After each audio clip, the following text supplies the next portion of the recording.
नमस्कार दोस्तों, भगवद गीता का अनमोल सार इसके अगले भाग में आपका स्वागत है। आज भगवान श्री कृष्ण जी हमसे ये कहते हैं, न ये शरीर तुम्हारा है न तुम शरीर के हो। यह अग्नि, जल, वायु, पृथ्वी और आकाश से मिलकर बना है और इसी में मिल जाएगा, परंतु आत्मा स्थिर है। सर्वशक्तिमान ईश्वर भगवान श्री कृष्ण जी हमसे ये कहते हैं कि देखिए, हम कभी कभी मैं या फिर हमारे शरीर को हम अपना मान लेते हैं, लेकिन ये शरीर हमारा नहीं है। ये शरीर जिसका है तो वो शरीर 5 तत्वों से मिला है। ये 5 तत्व कौन से हैं? अग्नि, जल, वायु, पृथ्वी और आकाश। इन सारी चीज़ों से ये शरीर मिल गया है और एक दिन ये इन सारी चीज़ों में ही मिल जाएगा। लेकिन हमारी जो आत्मा है वो अमर है, वो आत्मलोक से यहाँ पर आई है, वो यहाँ पे तैयार नहीं हुई है। तो इस वजह से वो जो आत्मा है उसे हमें पहचानना होगा और उस तरह से हमें कर्म करना होगा। हम अपने आप को अगर शरीर मान ले तो हमारी जो विचारधारा है बहुत ही संकुचित हो जाएगी। अगर हम शरीर को ही सच्चा मान ले तो सच ये है कि हम कितने अच्छे से जीते हैं, या फिर इन सारी चीज़ों को हमें महत्व देना पड़ेगा और एक ना एक दिन ये सारी चीज़ें भी चली जाएगी, या फिर वक्त बदलेगा और एक वक्त ऐसा आएगा जब हमें ये शरीर छोड़ना पड़ेगा। तो अगर शरीर छोड़ते हैं तो क्या होता है? तो जो आत्मा है वो शरीर के मरते हुए भी नहीं मरती। असल में वो शरीर सिर्फ एक काम करने के लिए दिया हुआ एक चीज़ है, बाकी कुछ नहीं है। इस वजह से उसका सच क्या है तो वो आत्मा है और उस आत्मा के साथ हमें अपना काम करते रहना चाहिए। जो सर्वशक्तिमान ईश्वर चाहते हैं, या फिर जो सात्विक चीज़ें हैं, या फिर जो अच्छी चीज़ें हैं, उसको धारण करके हमें इस शरीर का उपयोग करना चाहिए और बहुत अच्छे कर्म करके हमें आत्मालोक में सर्वशक्तिमान ईश्वर के घर पे लौटना चाहिए। इसके बाद भगवान श्री कृष्ण जी हमसे ये कहते हैं, परिवर्तन संसार का नियम है। जिसे तुम मृत्यु समझते हो वही तो जीवन है। एक क्षण में तुम करोड़ों के स्वामी बन जाते हो, दूसरे ही क्षण में तुम दरिद्र हो जाते हो। तेरा मेरा, छोटा बड़ा, अपना पराया, मन से मिटा दो, फिर सब तुम्हारा है और तुम सबके हो। ये जो वाक्य है बहुत ही महत्वपूर्ण है। कभी कभी हमें लगता है कि हमारा बुरा दौर चल रहा है तो भगवान बुरा ही है या फिर मैं बुरा हूँ, तो इस तरह से हमें नहीं सोचना चाहिए। जो परिवर्तन है मतलब चीज़ें हमेशा बदलती रहेंगी। आज वक्त ऐसा है वैसा ही वो कल नहीं रहेगा, कल बहुत ही अच्छा भी बन सकता है। तो इस आशा में पहले तो हमें जीना चाहिए। दूसरा उन्होंने ये कहा है कि हम कभी कभी आत्मलोक जो हमारा होता है या फिर जो मृत्यु होती है वो हमारा अंत नहीं है। मुझे तो ये लगता है कि मृत्यु के बाद असली जीवन आत्मा का शुरू होता है, क्योंकि वो अपने असली घर जाती है। ये जो पृथ्वी का जीवन है वो सच नहीं है। मैं ये क्यों कह रहा हूँ? क्योंकि हमें हर वक्त एक नया रूप लेकर यहाँ पे आना पड़ता है, अपना कर्म करना पड़ता है, वापस आत्मालोक में जाके उन सारी चीज़ों का एनालिसिस करना पड़ता है। इन सारी चीज़ों को कि किस तरह से हमने कर्म किए, किस तरह से हमारी गलतियाँ हुई, या फिर किस तरह से हमें अपनी ज़िंदगी में जो चीज़ें हमने अच्छी तरह से कर सकते थे उसे हमने बहुत ही अच्छी तरीके से किए और लोगों के हमें बहुत सारे आशीर्वाद भी मिले। तो ये सारी जो चीज़ें होती है वो हमें बहुत सारा समाधान भी देती है, बहुत सारी चीज़ें हमें सीखने के लिए मिलती है। तो इस तरह से हमें सोचना चाहिए। इसलिए जिसे हम मृत्यु समझते हैं वो असल में जीवन भी हो सकता है। सर्वशक्तिमान ईश्वर बाद में ये कहते हैं कि एक क्षण में तुम करोड़ों के स्वामी बन जाते हो तो दूसरे क्षण में हम दरिद्र बन जाते हैं। क्या होता है कि इस जीवन में जब हम आते हैं तब हमारे जो जीवन है उसका बहुत ही ज़्यादा प्रभाव हम पर पड़ता है।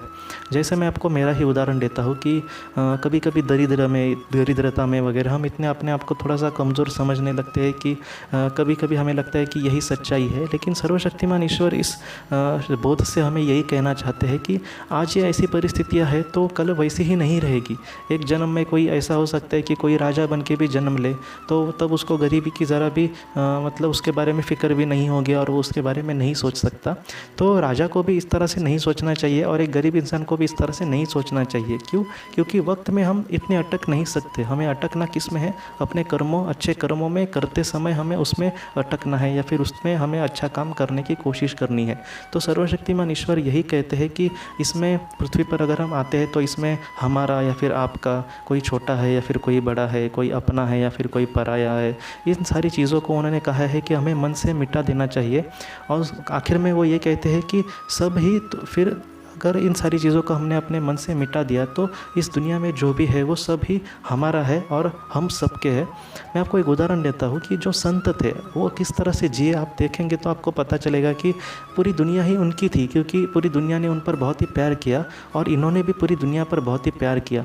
वो इन सारी चीज़ों में अटके नहीं कि मैं किसी के लिए, एक के लिए जीता हूँ वगैरह। वो दुनिया के लिए जिए और दुनिया के लिए उन्होंने कर्म किए। तो सर्वशक्तिमान ईश्वर का यही कहना है कि हम अगर इस तरह से बर्ताव करते हैं तो हमारे जीवन एक अच्छे और एक बहुत ही ऊंचे मूल्यों को टच करेगा और बहुत ही अच्छी ज़िंदगी हम जी सकते हैं।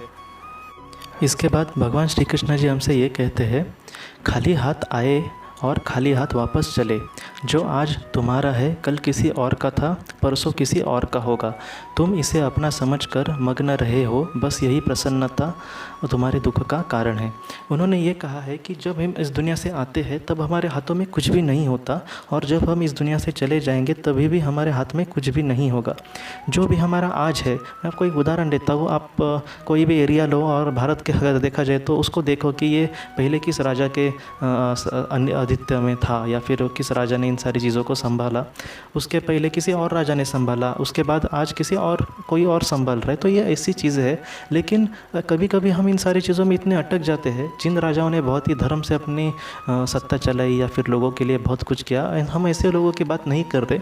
हम उन लोगों की बात कर रहे हैं जिनको ज़मीन चाहिए थी, या फिर जिनको गाँव चाहिए थे। उस गाँव को मतलब मैं उस गाँव का मालिक बनना चाहता हूँ। ऐसे जो आसक्ति प्रिय लोग होते हैं उनको ये सारी चीज़ें चाहिए होती है, लेकिन उनको ये नहीं पता होता कि हम जिस राज्य पर या फिर जिस प्रदेश पर राज्य कर रहे हैं वो किसी और का पहले भी था और कल किसी और का होने वाला है। तो इन सारी चीज़ों का हवस उनको क्यों लगा रहता है। उन्होंने ये भी कहा है कि हम इन सारी चीज़ों का जब हवस करते हैं या फिर मुझे ये सारी चीज़ें चाहिए, जिस तरह से मोह रूपी हम बनते हैं, तो यही जो होता है वो हमारे दुख का कारण होता है। उससे अच्छा अगर वो इंसान ये सोचे कि मैं अपने हिसाब से प्रयत्न करूँगा, मुझे कुछ मिले या फिर ना मिले, इन सारी चीज़ों में मुझे नहीं अटकना। अगर इस तरह से वो इंसान प्रयत्न करेगा तो कितना अच्छा होगा उसके लिए। इससे पहले तो वो अच्छा कुछ काम भी कर सकता है, और इन सारी चीज़ों में अगर वो कुछ अच्छा भी करता है तो उसको पाप भी नहीं लगेगा। तो इस तरह से अगर वो सोचता है तो ये बहुत ही बड़ी बात है। मुझे लगता है कि आज बहुत ही होशियार बन गए हैं लोग।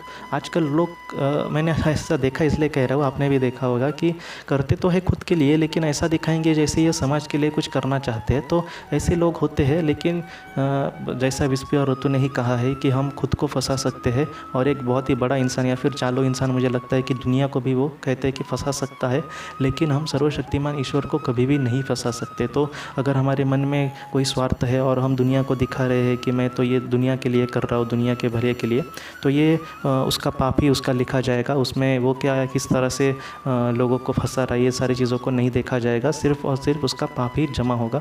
तो इस तरह से आप आज सर्वशक्तिमान ईश्वर में हमें बहुत ही ज़्यादा बड़े संदेश दिए कि कभी भी अपना ऐसा दुनिया में कुछ नहीं है, सिर्फ जो कर्म हम करते हैं वही मुझे लगता है कि अपना है, क्योंकि वो सारी हमारी जिम्मेदारी होती है कि उसका रिज़ल्ट कैसे आए। अगर हमारे कर्म बुरे होंगे तो वो बुरा ही रिज़ल्ट हमारे सामने लाएंगे, और अगर अच्छे होंगे तो इतना ही, उससे बहुत ही अच्छा वो रिज़ल्ट हमारे सामने आएंगे।